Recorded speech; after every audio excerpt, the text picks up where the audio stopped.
चार धाम यात्रा के लिए आस्था का सैलाब उमड़ रहा है, फिर भी धामों के परिसर खाली क्यों हैं?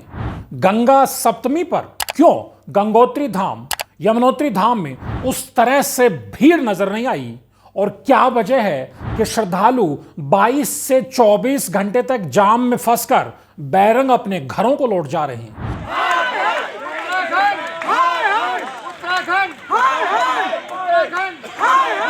ये किस तरह की चार धाम यात्रा हम चला रहे हैं? और फिर पर्यटन मंत्री सतपाल महाराज ने तो उत्तराखंडियों के सिर ही ठीकरा फोड़ दिया। थोड़ा इसके अंदर भीड़ बढ़ी है क्योंकि लोकल जो हमारी डोली वाले होते हैं, लोकल गांव वाले होते हैं, वो भीड़ कर देते हैं। के बाद में हम लोग 14 घंटे से वहाँ पर खड़े हुए हैं, 13.5 घंटे के आसपास हम लोग खड़े रहे हैं, तो भी हमारे कोई आसपास कोई पानी की व्यवस्था नहीं, दुकान खाना कुछ नहीं। दोस्तों नमस्कार, द न्यूज़ अड्डा पर आपका स्वागत है।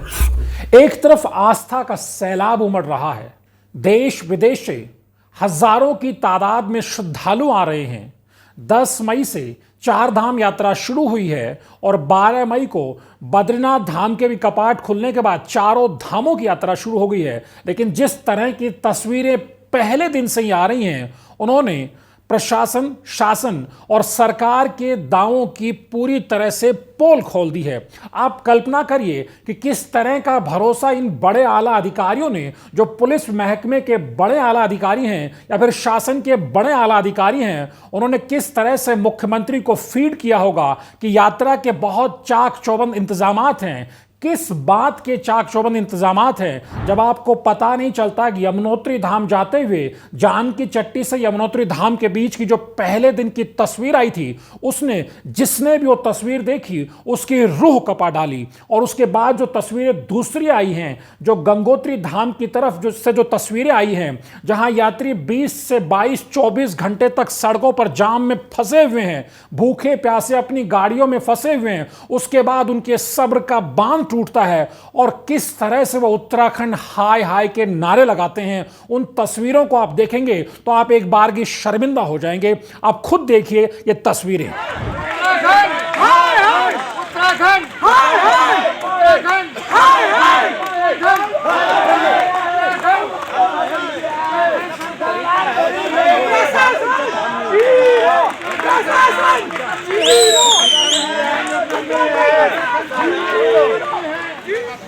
आप लोग बोले थे ना साहब। हाँ, हमको गाली बोल दो, यात्रा नहीं होती, चले जाओ।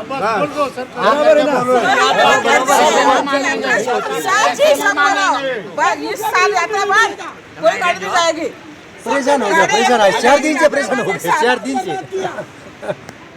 देखा किस तरह के हालात हैं। दरअसल ये उत्तराखंड हाय हाय नहीं, ये उत्तराखंड सरकार और प्रशासन, पुलिस प्रशासन के उन आला अधिकारियों के लिए हाय हाय है, जो ये दावे कर रहे थे, बड़े बड़े हवाई किले बना रहे थे तैयारियों के। अमूमन आप जानते हैं कि चारधाम यात्रा का आगाज अप्रैल से ही हो जाया करता है, लेकिन इस बार ज्यादा वक्त मिला तैयारियां करने का और 10 मई से अक्षय तृतीया पर यात्रा शुरू हुई। लेकिन इंतजामों के तौर पर आप समझ सकते हैं कि आला अधिकारी किस तरह से चुनावी गतिविधियों में या चुनाव देश में चल रहा है तो कहां मस्त बने रहे। और आज इस तरह के हालात पस्त हैं, कहीं सड़कें टूटी हुई हैं, कहीं सड़कों का कंस्ट्रक्शन का काम चलने के चलते रास्ते बाधित हो रहे हैं, और कहां संकरी रास्तों पर इस तरह का जाम लग रहा है कि जो तस्वीरें हमने यमुनोत्री धाम की देखी। अब जिस तरह से गंगा सप्तमी पर जो तस्वीरें गंगोत्री धाम से आई हैं, तीर्थ पुरोहित, पंडा पुरोहित समाज का आरोप है कि आज तो गुलजार होना चाहिए था माता का धाम, लेकिन श्रद्धालु ऊपर तक नहीं पहुंच पा रहे, फिर सड़कों पर जाम लगा क्यों नजर आता है। तो आप कल्पना करिए, जब आप हरिद्वार से चार धाम यात्रा की तस्वीर को देखना शुरू करते तो आप देखते हैं कि किस तरह के हालात हैं। ऑफलाइन रजिस्ट्रेशन को लेकर के किस तरह के हाहाकार मचा हुआ है। उसको 2 दिन के लिए बंद किया गया है, बुधवार गुरुवार को। उसके बाद ऋषिकेश में ऐसी तस्वीरें दिखती हैं, और जब पहाड़ की तरफ चढ़ते हैं तो कहीं यमुनोत्री मार्ग पर भयावह डरावनी तस्वीरें हैं, तो कहीं गंगोत्री मार्ग पर इस तरह का जाम कि लोगों को इस तरह के नारे लगाने को मजबूर होना पड़ता है। कुछ यात्रियों के अनुभव आप एक बार फिर सुनिए। नहीं मतलब यहाँ से 3 बजे निकलने के बाद में 60 किलोमीटर की दूरी तय करने के बाद में हम लोग 14 घंटे से वहाँ पर खड़े हुए हैं, 13.5 घंटे के आसपास हम लोग खड़े रहे हैं, तो भी हमारे कोई आसपास कोई पानी की व्यवस्था नहीं, दुकान खाना कुछ नहीं। इवन लेडीज़ के लिए टॉयलेट्स नहीं, गाड़ी में 11-12 घंटे 13 घंटे बैठे बैठे तबीयत ख़राब हो जाती है इतनी ज़्यादा, मुझे खुद को वॉमिटिंग स्टार्ट हो गई। मतलब माई हेल्थ मुझे वापस वहाँ से रिटर्न लेना पड़ा, क्योंकि पूरी रात तो हम नहीं बिता सकते रोड पे। और जैसा वापस आने वाले लोग बता रहे थे कि 45 किलोमीटर आगे तक जाम ही है, मतलब हर्षिल से 10 किलोमीटर पहले थे हम लोग, वहाँ से और गंगोत्री तक जाम है और आपको दर्शन आज नहीं हो पाएंगे, तो आपको पूरी रात स्टे करना पड़ेगा हाईवे पे, जो सिंगल रूट है उस पर।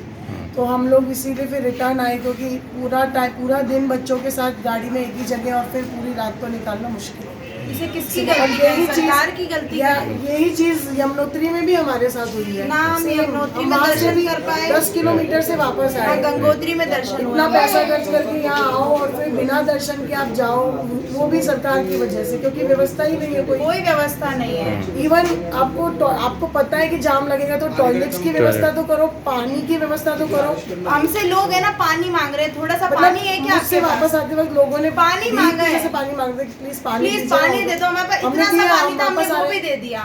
वापस आ रहे, खाने के लिए कुछ नहीं लोगों के पास, ना पीने के लिए कुछ है, इतनी बुरी व्यवस्था बुरी हालत है, बहुत बुरी। किस तरह के हालात आप देख रहे हैं, किस तरह की कहानी श्रद्धालु बयां कर रहे हैं। उसके बाद दुख तब होता है जब प्रदेश के पर्यटन संस्कृति धर्मस्व मंत्री सतपाल महाराज कुछ और ही थ्योरी लेकर आते हैं।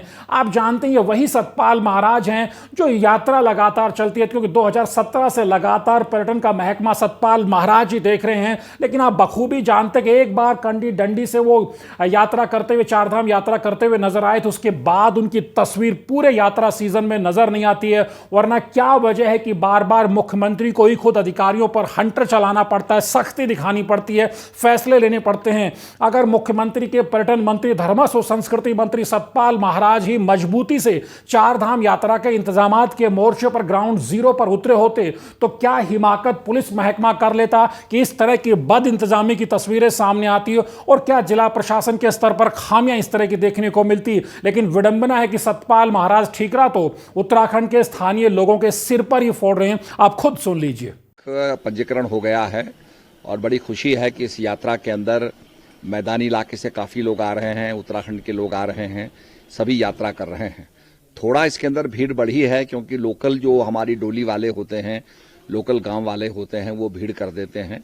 इसलिए हमने थोड़ा डिस्ट्रिक्ट मजिस्ट्रेट से कहा है कि इसको थोड़ा रेगुलेट करो ताकि अत्यधिक भीड़ यमुनोत्री में और गंगोत्री में ना हो। और बाकी ये तस्वीर है, सतपाल महाराज को लगता है कि स्थानीय लोग अपने घरों में बंद रहते, वो अगर बाहर नहीं निकलते तो इस तरह के हालात चारधाम के रूटों पर नहीं देखने को मिलते। आप कल्पना कर सकते हैं किस तरह से व्यवस्था बनाने वाले लोगों का क्या सोचने और समझने का नजरिया है। तो क्या समझा जाए, जिस तरह की भयावह तस्वीरें 4 दिन में ही हमने देखी हैं। इंतजामों की तो पोल खोल दी, लेकिन हम जानते हैं कि चारधाम यात्रा को लेकर के सुरक्षा के भी बहुत गंभीर सवाल है। हमने जून 2013 की केदारनाथ की त्रासदी देखी है, जिसमें हजारों लोग अपनी जान गंवा देते हैं। तो क्या इस तरह की गफलत जानलेवा नहीं हो सकती है? आप जानते हैं कि इस रूट पर जहां ऑक्सीजन का लेवल कम होता है, वहां पहले ही कई श्रद्धालु दम तोड़ चुके हैं, हार्ट अटैक के चलते उनकी जान जा चुकी है। लेकिन जो भीड़ भरे हालात हैं वो क्या नजारा पेश करते हैं, जो सड़कों पर घंटों का जाम है वो क्या कहानी बयान करता है। फिर दूसरी तस्वीर देखिए, कभी आप बद्रीनाथ धाम में आप देखिए, जब आपने देखा कि वहां किस तरह से तीर्थ पुरोहित, पंडा पुरोहित समाज, जो वीआईपी कल्चर है उसको लेकर के एक तरह से हल्ला प्रोटेस्ट करते हैं। कल्पना करिए कोई अगर दक्षिण भारत से या पश्चिम बंगाल से या नॉर्थ ईस्ट से यात्रा पर आता है, वो भगवान बद्री विशाल के दर्शन करने के लिए अंदर की तरफ प्रवेश कर रहा है और एक तरफ नारेबाजी चल रही है, प्रशासन मुर्दाबाद, सरकार मुर्दाबाद, मंदिर कमेटी मुर्दाबाद, क्योंकि वीआईपी कल्चर को आप बंद नहीं कर रहे हैं। ये क्या चल रहा है?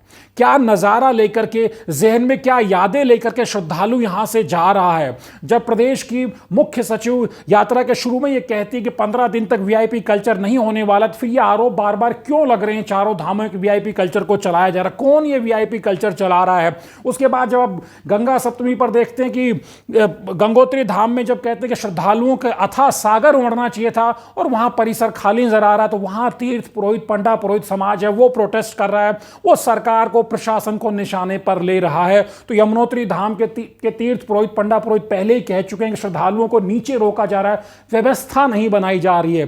तो क्या मुख्यमंत्री जी आपके सामने स्थितियां नहीं है? क्या आपको उन अधिकारियों को, उन आला पुलिस अधिकारियों के पेच नहीं कस देने चाहिए जो आपके सामने बैठ करके बड़ी बड़ी डींगे हाँक रहे थे तैयारियों को लेकर? क्या आप देख नहीं रहे 4 दिन में तैयारियों की पोल खुल गई है? बद्रीनाथ में जिस प्रकार की अव्यवस्थाएं फैली हैं और जिस प्रकार से सरकार का बिल्कुल उन व्यवस्थाओं को दुरुस्त करने पर ध्यान नहीं है, वहाँ के स्थानीय लोग जिस प्रकार से आक्रोशित हैं, मैं ये उचित समझता हूँ कि मैं इस स्थिति पर अपने वक्तव्य दूँ, अपना बयान दूँ। साथियों, सरकार का ये कहना कि हमने पूरी व्यवस्थाएं चाक चौबंद कर ली, मैं समझता हूँ कि सरकार ने सतही तौर पर सिर्फ एक बयान देने के लिए बात की। इस साल जबकि थोड़ा विलंब से मई के दूसरे सप्ताह में ये कपाट खुले हैं, मुहूर्त दूसरे सप्ताह में आया, तो सरकार के पास पर्याप्त समय था कि सरकार व्यवस्थाओं को चाक चौबंद करे। लेकिन चूंकि सरकार का ध्यान सिर्फ भाषणबाजी में और सिर्फ वक्तव्य देने में रहता है, धरातल पर काम करने में नहीं रहता, इसका परिणाम ये हुआ कि श्री केदारनाथ जी में और श्री बद्रीनाथ जी दोनों जगह पर व्यवस्थाएं बिल्कुल चौपट थी और यात्रियों को और स्थानीय जो लोग हैं, हमारे दुकानदार भाई हैं, होटल व्यवसायी हैं, तमाम घोड़े खच्चर वाले हैं, तमाम लोगों को परेशानी का सामना करना पड़ा। क्या सिर्फ बीजेपी के प्रवक्ता यह बयान जारी कर देंगे कि कांग्रेस सनातन विरोधी है इसलिए यात्रा को लेकर ऐसी बातें उठा रही है? तो खुद श्रद्धालुओं से सुनिए, वो तो सनातनी हैं, अगाध श्रद्धा लगते हैं चारों धामों में, इसीलिए तो वो साल भर प्लानिंग करके यात्रा पर निकल करके आते हैं और फिर वो अपने अनुभव किस तरह से बयां कर रहे हैं। मसला राजनीति का नहीं है, यह उन अधिकारियों के पेच कसने का मसला है जो बड़ी बड़ी डींगे हाँकते रहे यात्रा की तैयारियों की, लेकिन यात्रा की तैयारियां सिफर निकलती हैं और 4 दिनों में पोल खुल गई है। तो क्यों न ऐसे अधिकारियों पर एक्शन लिया जाए और यह सुनिश्चित किया जाए, क्योंकि यात्रा बहुत लंबी चलनी है, 6 महीने चलनी है यात्रा। इसके बाद आगे बारिश का सीजन भी आने वाला है। तो मई के शुरुआती दिनों में जब हमारा यह हाल है तैयारियों के इंतजामात का, तो जून में, जुलाई में जब बारिश का सीजन होगा तो किस तरह से श्रद्धालुओं की सुरक्षा के सवाल खड़े होंगे, सुरक्षा की चिंता होगी। तो ऐसे तमाम पहलुओं पर ध्यान दिए जाने की जरूरत है। उम्मीद करें कि मुख्यमंत्री पुष्कर सिंह धामी देखेंगे और अपने पर्यटन मंत्री से भी जानने की कोशिश करेंगे कि वो कहां से ऐसी थ्योरीज खोज कर ले आते हैं। वो गड्ढा ऐप बना लेते हैं, कभी वो टिहरी झील को ग्लास बोट्स के जरिए देखने की योजना लेकर के आते हैं, जमीन पर वो पहुंचते नहीं। सतपाल महाराज पर्यटन मंत्री, वो क्यों नहीं मोर्चा लेते हैं? वो क्यों नहीं केदारनाथ धाम या बद्रीनाथ धाम, गंगोत्री धाम, यमुनोत्री धाम के रूट पर जाते हैं? जहां समस्या होती है वहां मौके पर खड़ा होकर के एक्शन क्यों नहीं लेते हैं? ये देखने को कब मिलेगा? तो न्यूज़ अड्डा के वीडियोज को लाइक कीजिए, शेयर कीजिए और चैनल को सब्सक्राइब करना मत भूलिए। नमस्कार।